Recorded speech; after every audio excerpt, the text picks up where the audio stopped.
I was planning on doing natural makeup today, and then Gothic Easter over here happened.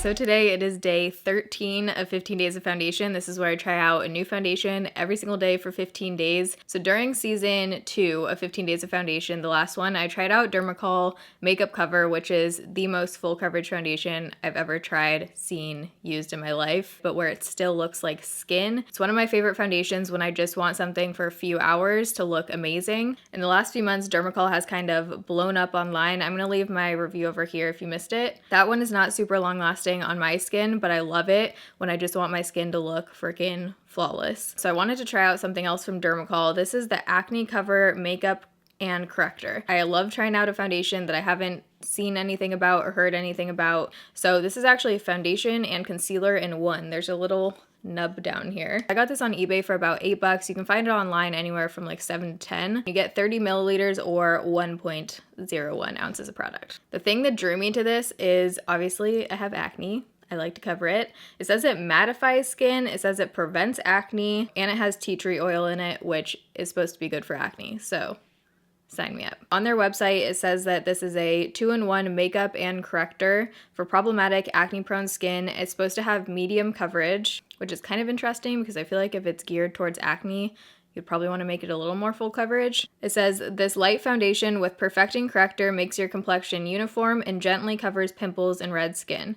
This light foundation cares for the skin all day long, provides it with a matte appearance, and does not clog pores. Tea tree oil with antibacterial and antiseptic effects supports skin regeneration. It's supposed to reduce sebum formation or make you less oily. So this only comes in 4 shades, which is obviously pretty shitty. I have the lightest shade, which is the shade 1. So I'm going to start swatches right here of this shade compared to the normal DERMACOL foundation in the lightest shade, which is 208. That foundation is perfect shade match for me. I think that's my closest shade match I've ever found. And also next to some other foundations, just so you can see how it compares. All right, so swatch time. Right here's the DERMACOL Acne Cover foundation in the shade 1. Next to it is the DERMACOL Makeup Cover, the full coverage foundation in 208. As you can see, huge shade difference here. Maybelline Fit Me Matte and Poreless 110. Urban Decay Naked Skin Foundation in 0.5. These two are the Max Factor Pan Stick foundations. In that review, I told you guys that I bought the shade Fair and would swatch it next to the shade True Beige. So here's the shade 25 Fair. Here's the shade 12 True Beige. This one is probably one of the more salmon kind of pink tone foundations I've ever seen. This is super, super pink. So I'll update you guys in the wrap up how I wear those, but here they are. So I think that's all of the claims on here. DERMACOL is cruelty-free. Since there's only 2 days left of 15 days of foundation, don't forget to get your t-shirts and hoodies down below in the description box. 100% of the proceeds go to Project Beauty Share. So if you want to see what I think of the DERMACOL Acne Cover and how it applies and wears throughout the day, you're in the right place. Just keep watching. You know it's day 13 when you wear dry shampoo the past 5 days. So right now it's 8:08 in the morning. I've already washed, moisturized, and primed my face using the Laura Mercier foundation primer. So it twists off. Whoa, the whole thing is coming off.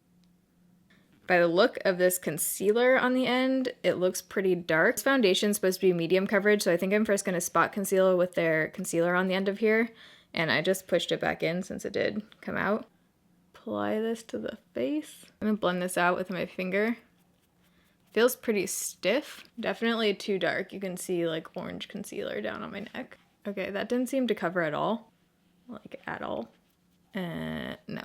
We're gonna not use that. I don't even know if that qualifies as a concealer. I'm gonna squeeze some product out onto my palette. Looks kind of like a moussey thick formula.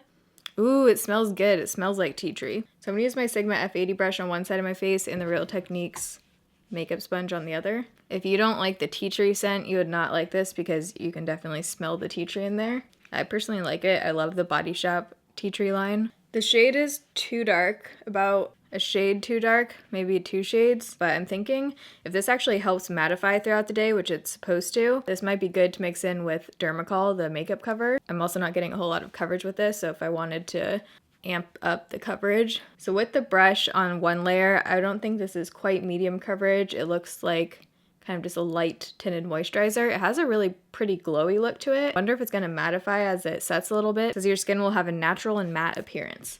So right now it's not looking matte at all. I'm not liking how this is applying with the sponge. It's getting kind of patchy and it looks a little bit dry almost with the sponge. The brush is better with this one. I'm going to switch to the brush to finish that off. Coverage looked about the same with the sponge, but for getting a smooth, even application, a brush is definitely the way to go. The consistency of this is kind of like a gel, and it does feel a little bit cooling on the face, probably from the tea tree. Right now I have light coverage going. I wouldn't call this medium coverage off of one layer. It's sitting nice on my skin. It just looks kind of glowy and very natural. So I'm gonna try and build this up to see if we can get a little bit more coverage. See if I can get it to medium coverage. I like how it's looking on my forehead. It looks really plump. It's not settling in anywhere on my dry patches or anything. I'm gonna kind of just smooth it out with the sponge a little bit. Yeah, something weird happens when you use the sponge. It gets really almost dry looking. So just kidding, no sponge. It almost separates with the sponge. Oh, you know what? Maybe because there's tea tree oil in here. I wonder if the water and the sponge kind of separates the oil. That's probably what's happening. Doesn't quite look like the shade is showing up on camera, but it is definitely a couple shades dark. I hope this doesn't oxidize. I would call this low medium coverage on 2 layers. Very low, it's almost light coverage, but it does look very natural and glowy. And I think if you like more light coverage, this looks really pretty right now. It almost feels like when a sunscreen is drying. So right now it's 8:23, so I'm gonna do the rest of my makeup and I'll be right back. Okay, so it's now 9:05. We're gonna call the check-in time 8:30 because that's about when I finished up my face makeup. I wasn't planning on setting my face with a powder because I kind of wanted to see just how the foundation controlled my oil throughout the day, but I was actually setting my under eyes with the powder I usually use all over my face because this foundation was so dark, and it looked flawless under there and kind of where my concealer met the foundation. So I decided to put this all over my face. This is the Laura Geller Double Take Baked Powder Foundation. This is one of the powders I always use to set my face, and now I am loving it. With this powder on top, it definitely added coverage. I mean, it looks pretty much full coverage now. This powder usually has a very matte finish, but the thing I like is that the radiance from the foundation is still coming through.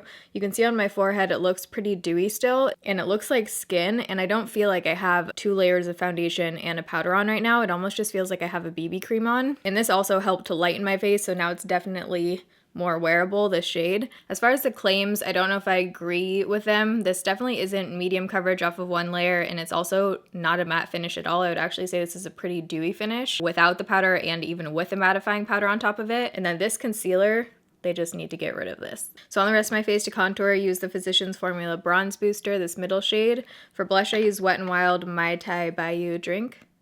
I just got that. Highlight is the Makeup Forever Pro Fusion 01 highlight. It's pretty, but I feel like it kind of emphasizes my texture a bit. It's like this pinky kind of shade. For all of the matte shadows on my eyes and the black and everything, I use the Urban Decay Naked Ultimate Basics palette. And then for this extremely obnoxiously pink shade, I use the Pure Cosmetics Trolls palette. And this was very pigmented, really nice. I also used these 2 shades out of here actually. I guess I only used the black in that palette. Lashes are Pure Bombshell. And then lips I use Smashbox Foiled Brat. My eyes are already burning, so these lashes will definitely be off in the next check-in. Like I said, we're calling the check-in time 8:30. The next check-in I do will be in natural lighting, so I'll see you guys then. Okay, so it's 2:23, so the foundation's been on for almost 6 hours. I obviously look a bit different right now. So I don't know what it was, but my eyes were 50 times more scratchy and burny, they still are, than they usually are. I don't think it was the lash glue. I think it was either a mascara I used underneath the lashes or one of the shadows. I have no idea. I almost had to wipe off my whole face of makeup because my eyes are just so intense right now. I feel like I just need to take a shower, but I just put eye drops in, so it's all good. But anyways, just looking at the foundation, I think it looks pretty good. There's some heaviness around my nose and upper lip, but that could just be the powder. Even with that powder to lighten it, it does still look a bit dark on my skin, and I am really dewy. I wouldn't call this matte at all. I don't think I'm quite at the point where I would say I'm oily yet. Maybe a little bit actually around my nose area. I'm gonna zoom you guys in. Right now, I don't think it looks amazing. I'm not like incredibly wowed or anything, but I also don't hate it. So I'm just gonna keep wearing this one throughout the day. I'm about to have leftover Chipotle, so it's a good day. I've already edited 2 videos, filmed this one obviously. I got a triple shot of espresso this morning. I think that is the key to life, folks. I'm gonna hopefully wear this throughout the day if my eyes are still okay, and I'll check back in with you guys at the end of the night. All right, so it's now exactly 8 o'clock, so the foundation's been on for 11.5 hours. I look like a hot mess right now. I feel like a hot mess right now. I literally just stood here for 30 seconds trying to think about what foundation is on my face right now. It's definitely oxidized, I feel like even more. Man, I don't know why it doesn't show up. That's a little better. But no, it's still not showing up quite as orange as in real life. My forehead doesn't look great. I wouldn't say this is oil controlling at all or mattifying. I'm pretty oily right now and it is separating on my forehead as well. You can see the separation right there. Around my nose area, I'm oily. I think for me, I'm gonna have to mix this in with another product, and that's really when I'll be able to tell if I like it or not. So alone, just for me, this one's a no. There's a couple foundations that I am really hoping gets here before the end of the series. I ordered the Model Zone Matte Foundation, and then also the Flower BB Cream. So fingers crossed that those get here. If not, those will be coming in Foundation Friday videos. So I hope you guys enjoyed this video. If you did, make sure you give it a thumbs up. Love you guys. Thanks for watching. See you tomorrow.